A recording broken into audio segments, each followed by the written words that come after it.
रामकृष्ण हरी. अहिल्यानगर या ठिकाणून heap सर्जरीसाठी CK Birla hospital या ठिकाणी डॉक्टर अश्विनी माईचंद सरांकडे आलेलो होतो.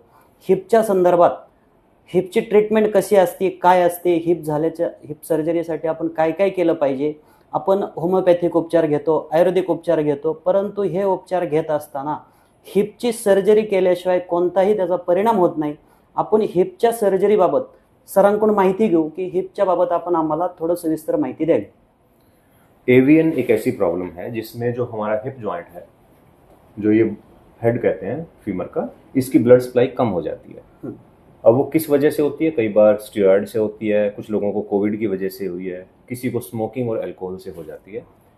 सरांचं असं म्हणणं आहे की हिपमध्ये ज्या शिरा असतात, जो रक्तप्रवाह होतो, तो रक्तप्रवाह थोड़ा कमी झाल्याच्या नंतर त्या ठिकाणी आपल्याला थोड़ा पेन व्हायला लागतं.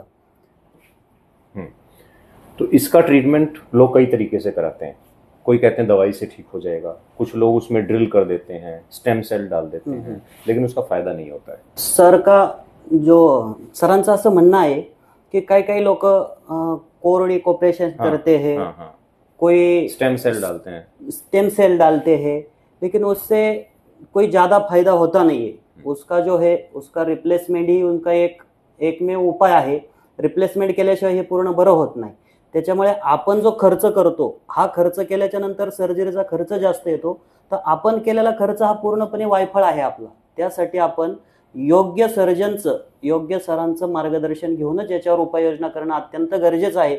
मला गेल्या 2 वर्षापासून हिपचा त्रास आहे. मी कोविडच्या काळामध्ये रेमडेसिवीर इंजेक्शन घेतले होते.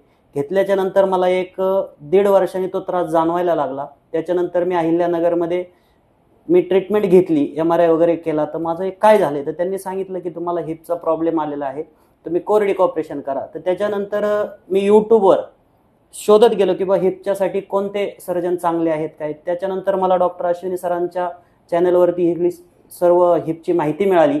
त्याच्यानंतर मी दिल्लीला येऊन सरांची भेट घेतली, माझा एक्सरे वगैरे केला. त्याच्यानंतर सरांशी चर्चा करून सरांनी माझी सर्जरी अतिशय चांगल्या पद्धतीने केली. माझी सर्जरी झाल्याच्या नंतर मला सर्जरी झाली 12:30 ते 4:30 वाजेपर्यंत. त्याच्यानंतर दुसऱ्या दिवशी सकाळी सरांनी मला चालायला लावलं, तिसऱ्या दिवशी सरांनी मला जिना चढायला लावला. तर रिकव्हरी इतकी फास्ट आहे. टेक्नॉलॉजी CK बिर्ला हॉस्पिटलमध्ये अतिशय चांगल्या प्रकारची आहे.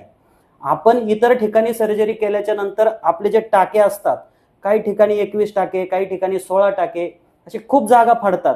परंतु या ठिकाणी आपल्या शरीराला ते जास्त न फाडता एकदम कमीत कमी 4 बोटाच्या अंतरा एवढीच जागा फाडतात आणि ते इम्प्लांट ते आपल्यामध्ये बसवतात. ही या हॉस्पिटलची खूप मोठी खासियत आहे.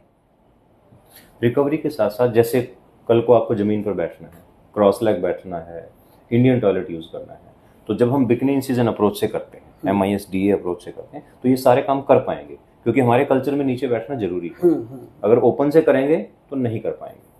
सरांचं असं म्हणणं आहे, आपण जर ओपन सर्जरी केली तर आपण जमिनीवर बसणं, शेतात काम करणं, ऑफिसमध्ये काम करणं, बसणं वगैरे ह्या गोष्टी करत नाही. पण MIS टेक्निक DDA मध्ये जर आपण ऑपरेशन केलं तर आपण आपल्या दैनंदिन जीवनातील सर्व काम करू शकतो. आपण जमिनीवर बसू शकतो, आपण शेतात जाऊ शकतो, आपण गाडी चालवू शकतो.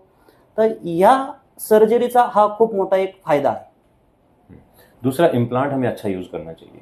जैसे हमने इसमें यूज किया आपके केस में non cemented ceramic on poly. इसका फायदा क्या है कि बार बार ऑपरेशन नहीं करना. बहुत लोग तो ऑपरेशन इसलिए नहीं कराते कि हर 10 साल में ऑपरेशन करना पड़ेगा. ऐसा नहीं है.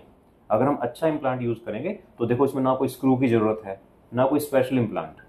सिर्फ काम करने के जो टेक्निक है वो अच्छा होना चाहिए, तो कभी दिक्कत नहीं आएगी. सरांचं असं म्हणणं, आपण सिमेंटचे जे प्लॅन टाकतो, नॉन सिमेंटलचे सर टाकतात, तर त्यांचं असं म्हणणं सारखं सर्जरी करण्याची गरज पडली नाही पाहिजे. लोकांनी एकदा सर्जरी केल्याच्या नंतर 10 वर्ष 5 वर्ष लोक सर्जरी परत करतात आणि परत या ठिकाणी येतात. तर सरांचं असं म्हणणं आहे की हे जास्तीत जास्त लाईफ टाइम त्याचं व्यवस्थित तुमचं राहिलं पाहिजे. और ये हमारे लिए बहुत सम्मान की बात है कि संतोष जी हमारे पास आए हैं महाराष्ट्र से. Thank you very much. हमारे टीम के लिए बहुत बड़ी बात है कि आप यहाँ आए हैं. Thank you. माझं सर्व एव्हीएन वाले असतील, हिप वाले असतील, त्यांना एकच आव्हान आहे, तुम्ही सर्वकडे जा. तुम्ही सरांकडेचे असं नाही, पण ऑपरेशन करत असताना MISDA टेक्निकलाच करा आणि नॉन सिमेंट प्लांट ही तुम्ही ते व्यवस्थित करून घ्या. असं माझं सगळ्यांना आव्हान आहे. कारण या ठिकाणी माझा जो अनुभव आहे तो अतिशय चांगला आहे. या ठिकाणी रिकव्हरी फास्ट आहे. आपल्याला जास्तीत जास्त जर पुढं इम्प्लांट ठेवावं लागले असतील तर त्यासाठी खूप चांगली जागा आहे. रामकृष्ण हरी. थँक्यू.